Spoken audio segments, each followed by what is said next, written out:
Good afternoon, everyone. I'll just give a minute or so extra time for people to jump in and then we'll kick off.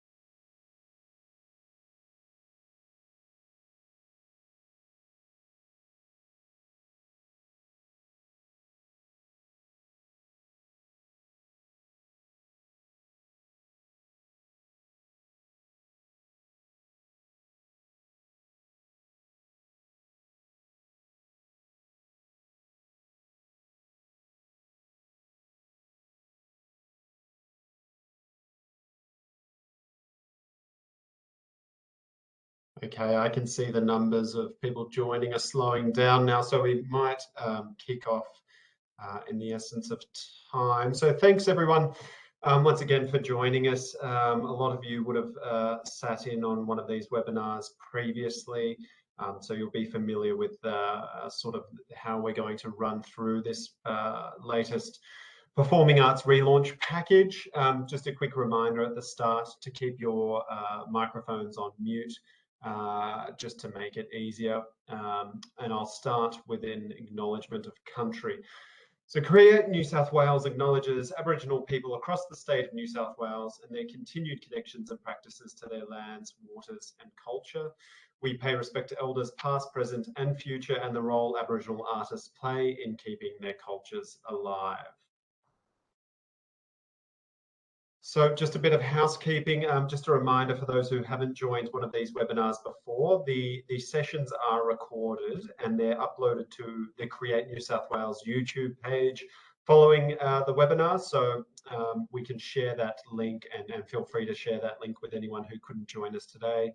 Just a reminder, it works best if everyone's microphones are on mute. There's a better viewing experience option there.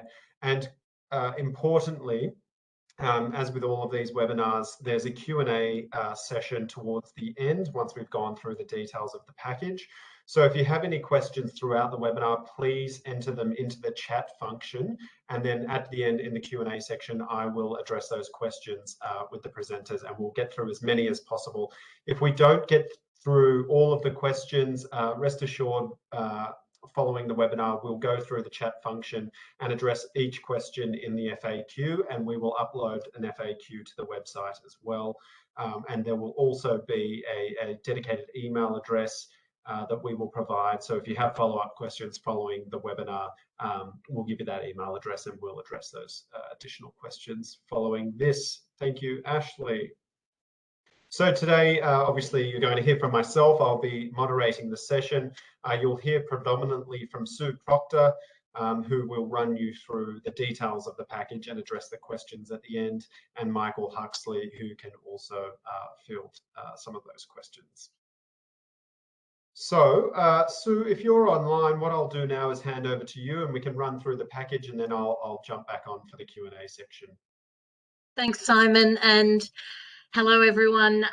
Thank you for joining this webinar session. I also wish to acknowledge that I am sitting on beautiful Gadigal country down at Elizabeth Bay today and want to also extend my acknowledge my enormous gratitude and respect for elders past, present and emerging.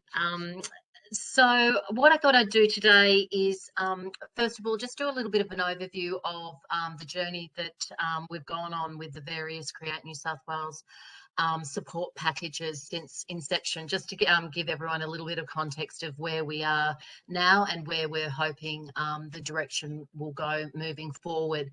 And then I'll go through in more detail how this relaunch package is going to work, and then hand it across, hopefully relatively quickly, across to the Q&A session, because I think most of the usefulness of webinars comes from the individual questions and us helping to work through together how to move all of this forward. So so just jump to the next slide for me. Thanks, Ashley. Thank you.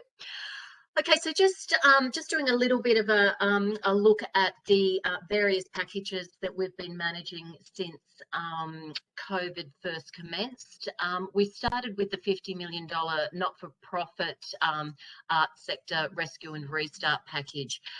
We started there because the not-for-profit arts sector is very much the world of Create New South Wales up to now. So we've had a long relationship with our clients that we have a funding relationship with. And when COVID first hit, because we have a good understanding of their business models and a good understanding of how they operate, we could quickly see the type of impact it was going to have. We realised pretty early that we were going to be very significantly impacted, and as it turns out, we're one of the three most impacted sectors alongside hospitality and tourism that were impacted by the shutdown of relating to COVID.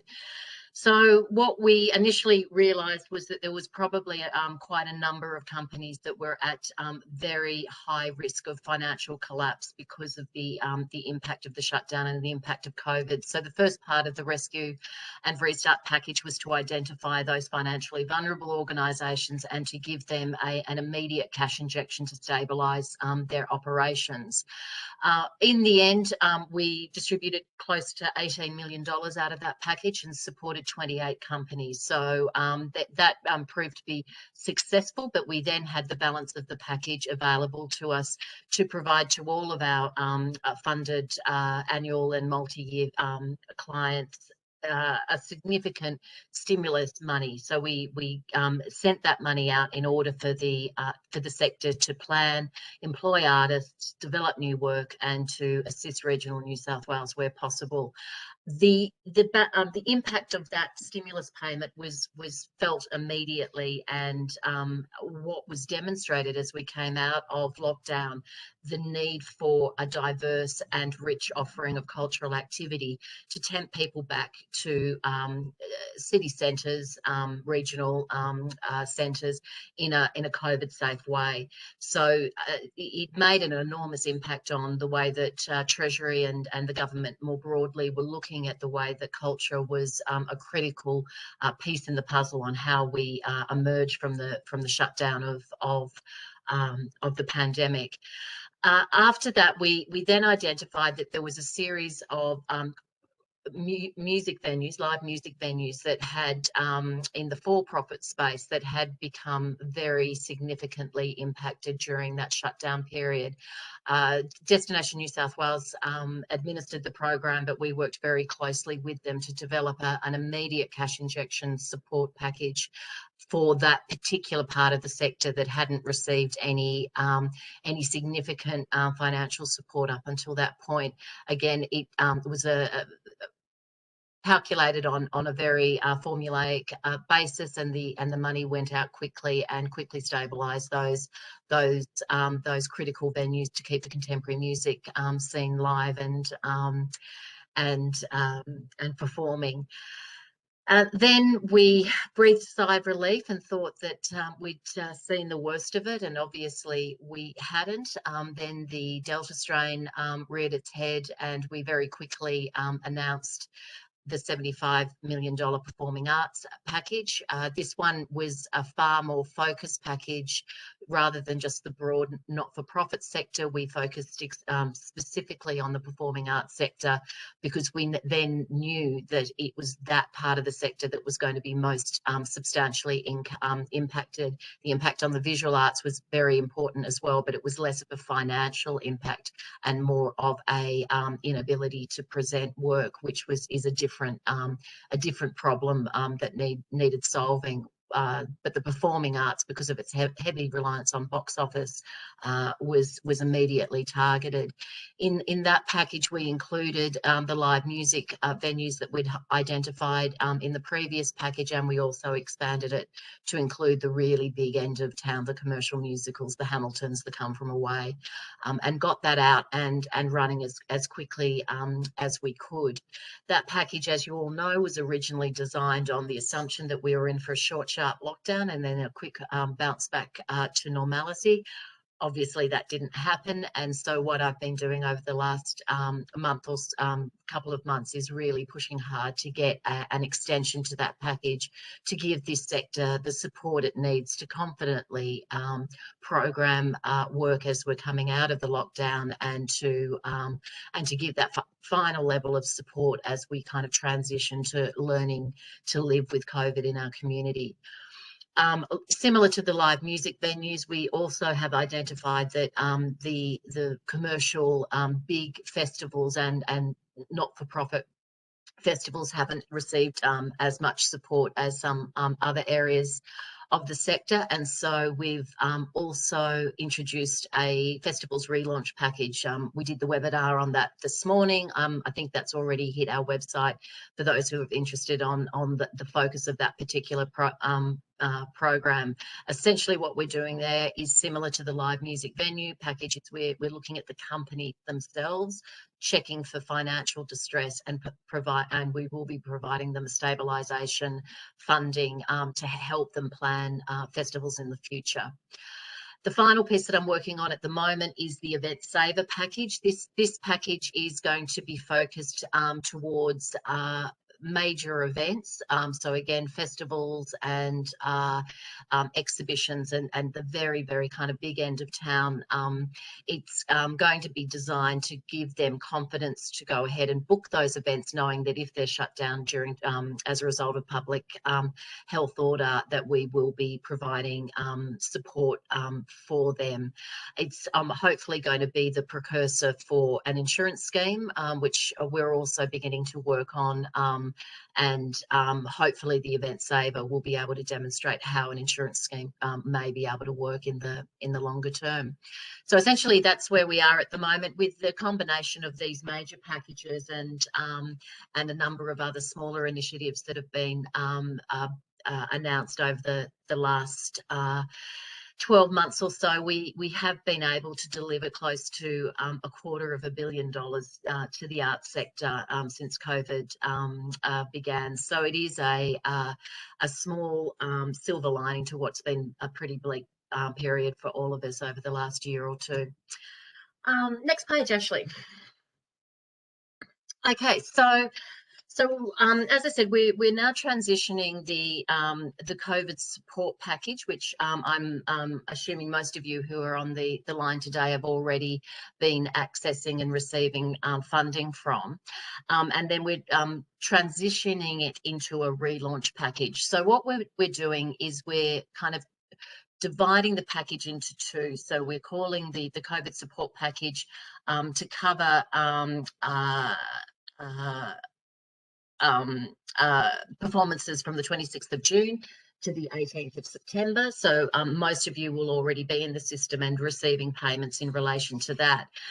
With the relaunch package, what we're doing is we're basically taking similar principles to what we applied in the support package from the 19th of September to the 31st of September. And we're going to be paying an accelerated rate, a much higher rate, similar to what you received in the first 6 weeks of the support package. And you will receive that payment irrespective of whether you perform or not, in order to help stabilise your company and give you a cash injection to build confidence to plan performances moving forward. From the 1st of November to the 31st of December, this is where the package changes a little bit. We'll be paying at the lower rate, and we'll only be paying you if you actually perform. And and if you find that you have to cancel your event because of a COVID infection in your audience or cast member, you're not going to get a payment under this package. What we're trying to do is transition the mindset away from every time there's a COVID event for it to be a government response to learning to live with COVID in the community, and establishing appropriate COVID management plans to ensure that performances can continue moving forward. Ash, can you just next page? So these are the funding percentages that we're going to be applying from the 19th of September. So those of you who've got applications in already with those amounts, we're calculating. We'll do those calculations and get those payments out to you. We've now introduced a fifth type of venue into the package, and that's in both the COVID support package and in the relaunch package of the large-scale stadiums. They were missed out on in the original package, and we've now been able to argue for additional money to make sure that those guys are properly supported. There will be a maximum cap to the total ticket sales that can be claimed, and it's capping out at 10,000. But we're hopeful that this addition will provide some additional relief for those larger critical music delivery venues. So what I thought I would take you through, because we're going from the 1st of November through to the 31st of December, I just thought I'd talk you through a bit of the risk assessment matrix that's on the public health website at the moment, and how it's going to work moving forward. For you guys to be able to continue to perform, even if you've got a COVID case that pops up in your audience or your cast and crew. So the most important part of this is the casual contact definition, and it says casual contacts who have a rapid antigen testing each day and for 14 days afterwards are not required to self-isolate. So if there is an infection of a cast member, and the performing arts company has introduced a rapid antigen testing regime, as long as those test results keep coming back negative, the rest of the cast and crew can continue to perform. Just pop to the next page, Ashley, thank you. Okay, so what this table is actually showing is how public health is assisting all of us to kind of work out whether somebody's a close or a casual or a low risk contact to somebody who's been exposed to COVID. In this instance, in this table, this is for the less in 1.5 metre contact. So this is very pertinent to your cast and crew, is that if they've got, if they're double vaccinated, if they're fully vaccinated, then they can't be anything more than a casual contact, no matter which exposure happens. So this is where it kicks in, that if another cast member gets COVID, as long as the rest of the crew and the cast have got positive rapid antigen testing results, then they can continue to perform. The next slide is showing really what the impact on the cast and crew is if there's a member of the audience who is infected with COVID. And as you can see there, there's really only one situation where they may be a casual contact rather than a low risk. And again, this is under the assumption that the cast and crew are fully vaccinated. Now, obviously on the roadmap that we're working on at the moment, no one is actually allowed to attend or work in theatres at the moment unless they're double vaccinated. That's going to change from the 1st of December, and it's really going to be incumbent on the businesses to make a decision on what they do from the 1st of December. I know a lot of the major theatre companies have jointly released a statement saying that they're going to continue to require their audience members to be double vaccinated up until at least the 31st of December to be allowed to enter the performance space. So when you're looking at the guidelines, there's a little caveat around very small venues, so under 100 metres squared. We may take a slightly softer view if they have to cancel because of a cast member having COVID. That's because the smaller the organisation gets, the economies of scale of the rapid antigen testing becomes less as well, therefore more expensive for them. And because they're a small venue, there could be an instance where an audience member could trigger a casual contact for a cast and crew member. But as you can see, with the combination of this risk matrix that public health has put together, and the companies, the performing arts companies, adopting a COVID management plan that deals with these different contact scenarios, including the introduction of a rapid antigen testing regime, performances should be able to continue pretty much as normal. It would be, you know, if a major cast member broke their leg or got a cold, obviously that has an impact, but that's part of your normal risk management assessment of putting the show on. The reason that we're providing the 25% from November through to the end of December is to assist with any of the costs that may be associated in introducing your COVID safety plan. So, okay, so we're going to be trying to get payments as quickly out the door as we can for all of your performance up to the 31st of October. So because we don't have to wait for the performance to happen, we can pay you at the higher rate pretty quickly. As far as the payments for performances from the 1st of November to the 31st, we're going to wait until January and just have confirmation that those performances did in fact occur. So you'll get a reasonable cash injection, a quick cash injection over the next 4 to 6 weeks while we get those payments up to the 31st of October out to you. Then there'll be a pause, and then we'll release that last amount of money in January once those performances have taken place. I know that you guys will have a few questions about how we're going to manage all the different iterations of where you all currently are at the moment.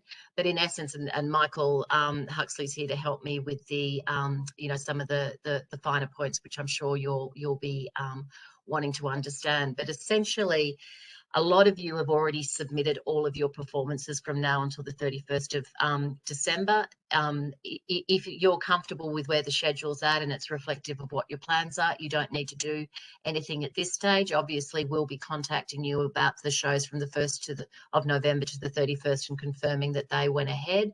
But we'll manage the kind of shift between the two packages internally.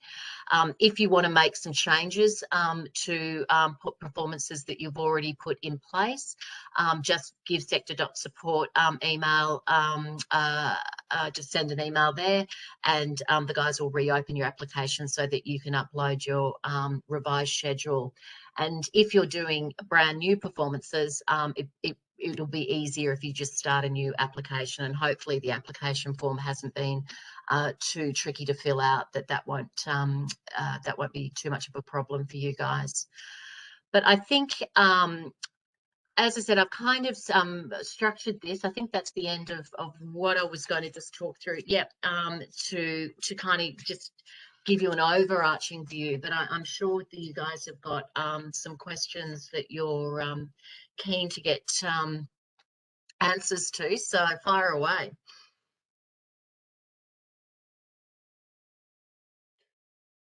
Thanks for that, Sue. Unless I'm missing something, there aren't any questions in the chat yet. So if anyone has any questions right now, now's the time to get them in there. And we've got Sue online for another 10 or so minutes, so we can answer them now. If there are no questions, please, and something comes to you following this, please email that sector.support.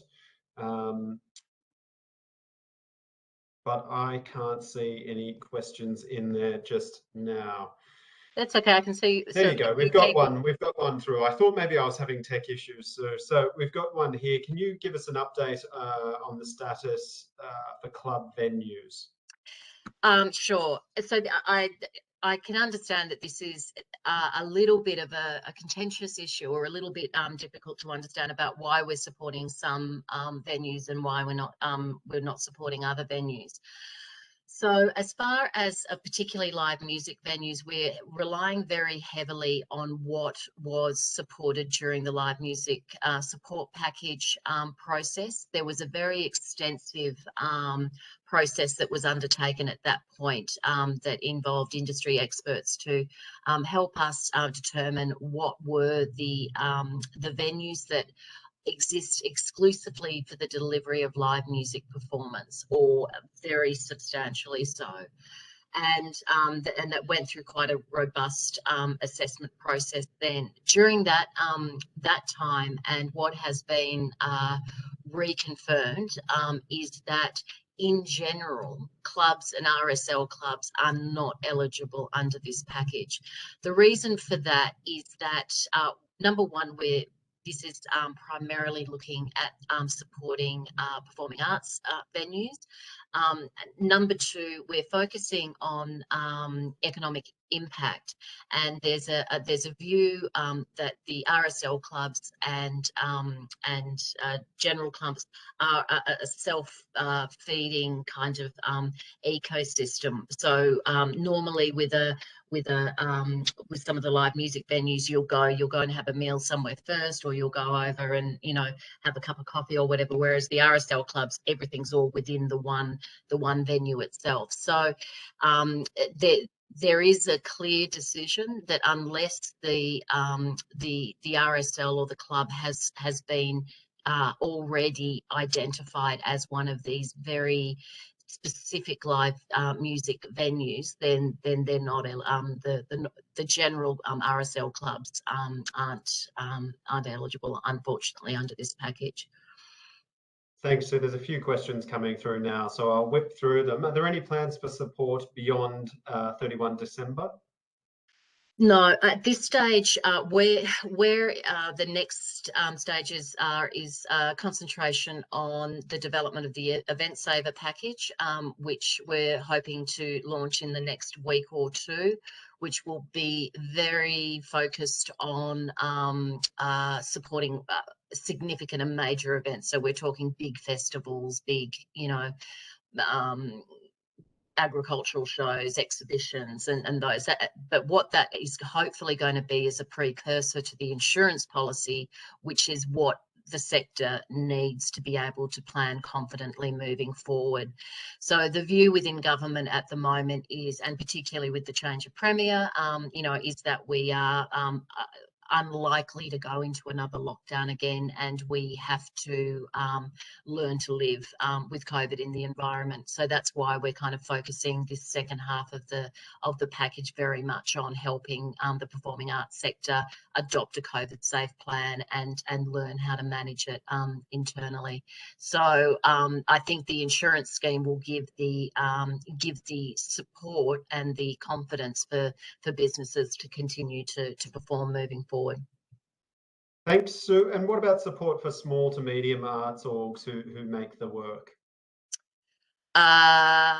Who might need a little bit more clarity on that. So if they're a small to medium performing arts organisation, they're certainly entitled to apply under this package, as they have been all along. So they're certainly eligible.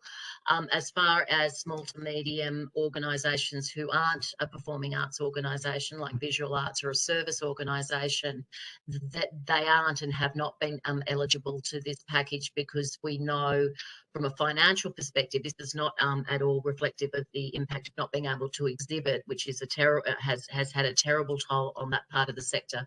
But from a financial perspective, that sector has not been nearly as impacted as the performing arts sector, because they're not reliant on box office. So I'm not sure if that answered the question, but yeah. And again, if you have additional or follow-up questions, please email sector.support and we'll get you that additional information. A good question from Richard here, just clarification. If you put a gig on in November, you get the income from that show plus income from this package. Is that correct? Yep, that's right. Okay. Great. I might just expand. So what we're wanting you to do is perform, you know, get out there and, you know, and do what you guys do so well.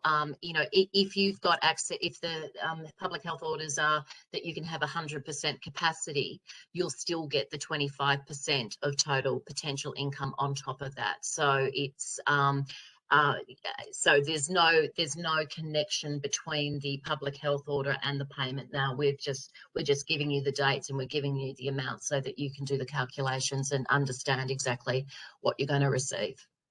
Thanks. So this is a bit of a complex one from Artie. I'll do my best to explain it, and if we can't answer it, obviously we'll take it on notice and get back to Artie. If I have rescheduled a show from July into October and now into February 2022, what happens with multiple rescheduling? So the rescheduled ones from July and October will be receiving funding under this package. The February one won't. Okay, thanks, Sue. From Sam, can we please just clarify the percentage from 1 November for shows that proceed? For example, if a venue is still restricted at 1 per 4 square metres, will the 25% subsidy be based on their regular capacity without restrictions or the 1.4 square metres? So it's we do all of our calculations on total potential income. So that's your maximum capacity, ignoring any restrictions. So it's your total venue capacity times by average ticket price times by 25% or whatever the relevant percentage is for your type of venue. I've got one here from Ben. As I said, I'll try and get through as many as possible in this time. For applications already submitted for post 19 September, if the applicable percentage calculation has changed, do they need to resubmit, or will those calculations adjust automatically? Yeah, we'll be doing all of those adjustments. Those who have been paid kind of right up, a lot of you may have noticed that we've been stopping payments at this 18th of September amount, and that's because we knew that there was going to be a flip in the package, and I wanted to get a 6-week run up at the higher rate. So there's no need for you to resubmit if the information's already there. But some of you have submitted up to the 30th of September, for example, and will now want to add additional performances to your application. Michael, can you just clarify? I just want we're still finessing the process, so we'll just do a live check here. Michael, what's our preference if everyone if somebody submitted up to the 30th of September and then they want to put in their performances from the 1st of October to the 31st of December, do we want a new submission for that one? Yes. Thanks, Michael. One from Joe here. Is there any assistance for work that's been developed before 31 December in order to tour it in 2022, or has that already been funded? Yeah, so these are just for performances right up until the 31st of December. So moving into next year, you're really going to be having to work within your budget envelope. So at this stage, there's no plans to provide additional COVID support. As I said, I think the main focus moving forward is seeing if we can get an insurance package up and running, and whether you know, what exact form that takes. We're still working on that at the moment, but I think the focus will be very much on providing certainty that support is there if something goes wrong, not so much providing direct support moving forward. Thanks, Sue. I believe the answer to this next one is yes. Does it remain the expectation that the funding will be shared between venues, producers and other engaged parties? Look, it is always a matter, and I know that for the sector, this has been one of the toughest elements of the package, and you know, I've really appreciated how the sector's pulled together in this space, but we will continue to expect reasonable negotiations to happen between the related parties. We won't step in. I think that once you're moving to the 1st of November and performances are happening, some of the income streams that were not available to the venues, such as bar sales and things, should technically be flowing through. But if there is restrictions in the number of people available, there could be things that need to be considered in the way that you decide that split. So it is still very much, the mechanism is still very much the same, that we want to deal with one primary applicant, that we expect related parties to agree prior to that applicant putting in the application, and that the how the money is going to be split has also been agreed to prior to application. So we would expect that to continue, but it is something that you guys will need to sort out, how you're going to split that money from the 1st of November, because the circumstances will be different, that there will be potentially bar sales and things that for the venues.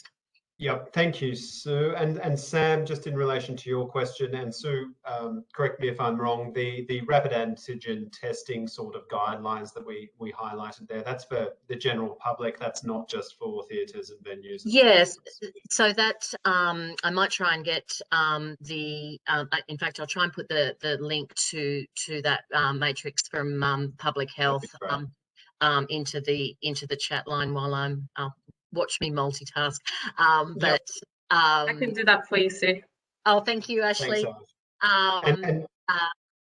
Yeah, so I think I strongly encourage everyone to have a good read. It's not too long, it's only a few pages long, and it's actually very clear. And you know, once I actually sat down and got my head around how that all came together, this package then makes sense. And so the two things have to be read together to really understand what we're trying to achieve here.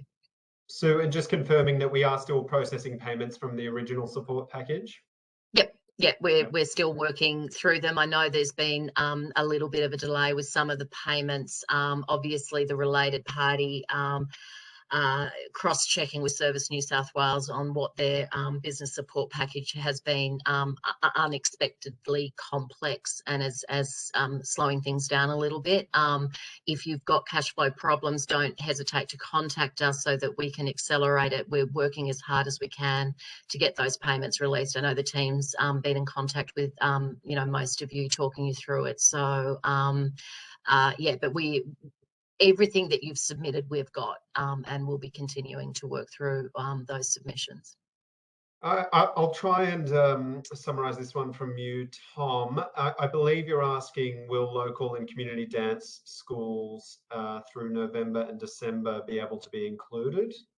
No, unfortunately not. So we don't, education organisations' workshop incomes haven't been supported under this package. I know I've certainly had discussions with a number of organisations right up to Sydney Dance who have got significant workshop income that they get from classes, but this is because of the nature of what this package is, which is the performing arts package, that's excluded, unfortunately.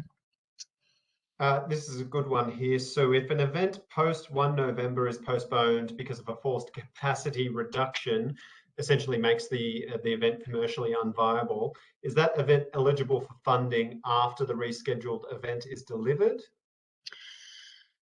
If there's a specific public health order for a particular area that impacts, that certainly shuts the theatre down, then absolutely you'll still be eligible.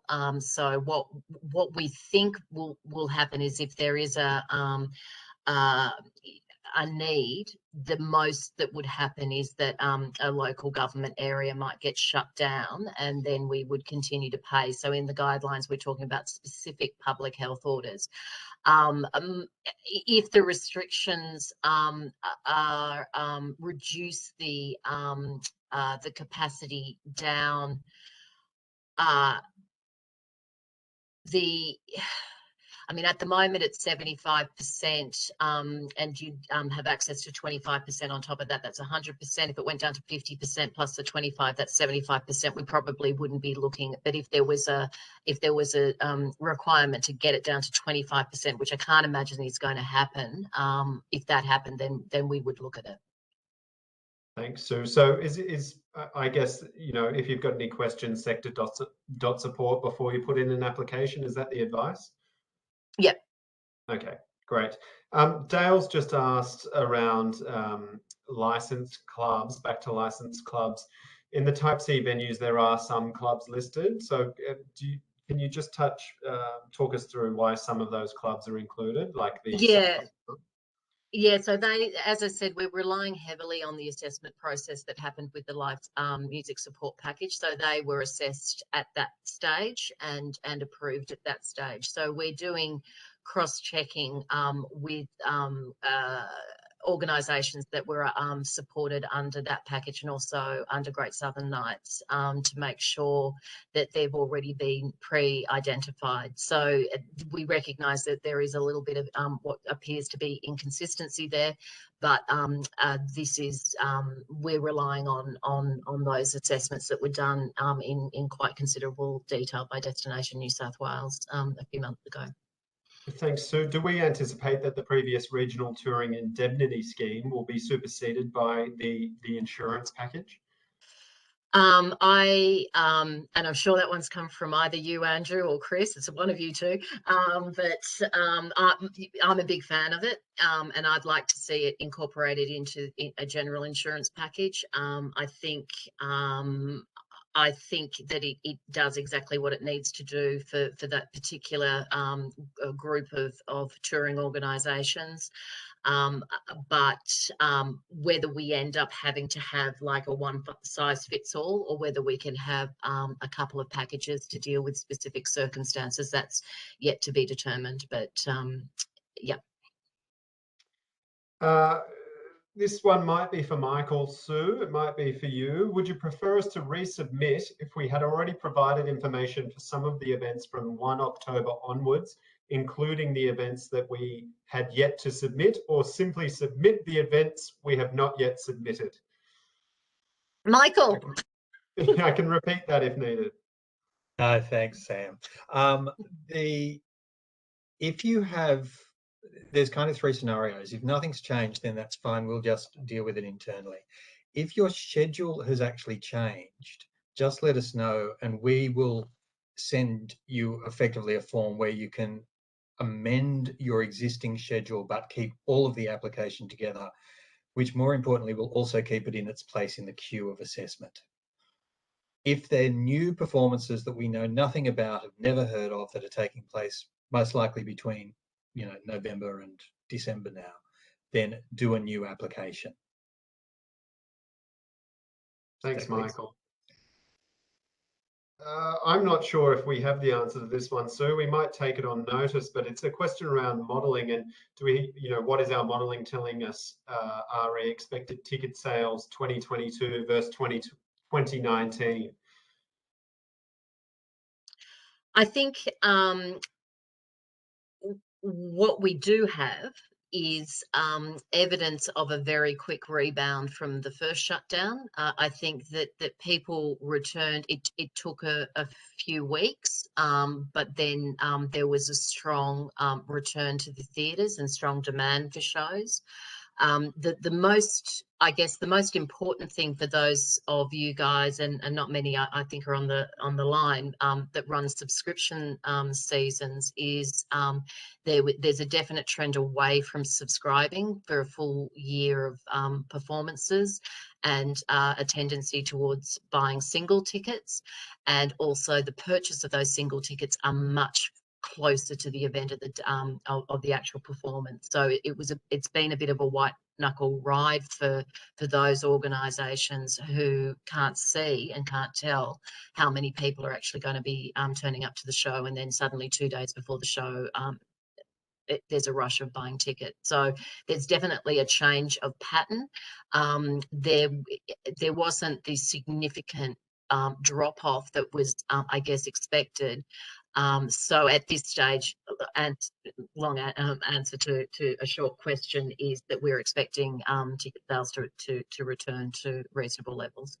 Yeah, and I think that's evidenced, Sue. We've seen some reporting around consumer confidence and participant confidence being quite high, and people being quite eager to return to live performances. Question here from Ben. So this is a good one. If an event post 1 November has already been postponed because of the uncertainty, but then the new PHO is relaxed and the event could have gone ahead, is that event eligible? I think that the short answer is going to be no, but I'll have to take happy to talk in more detail about that. I think that what we're doing is encouraging the mounting of productions, and the business decision that you guys have made before, I would say no, but as I said, it's grey, so we'd have to look at it on a case-by-case basis, but I would say in general, no, you've got to perform. Okay, so we'll as I said, you know, at the top of this, we'll take all of these questions away and get official answers for you, and we'll be posting them on our website under an FAQ. So keep an eye on our website. Yeah, I'll definitely answer that question more categorically and give examples, so that's clear in the FAQs. Thank you, Sue. We are at the end of our allotted time now. There are no more questions flooding through right now, but as I said, if you have any additional questions, please email sector.support@create.nsw.gov.au. Keep an eye on our website. We'll be uploading FAQs there, and reach out to anyone at Create, and we can try and answer your additional questions. We hope this has been useful. I think they're very useful tools for the sector to get, you know, people like Sue up front answering all the questions, and yeah, thanks so much for joining in and asking us questions. Thanks, guys. See you all.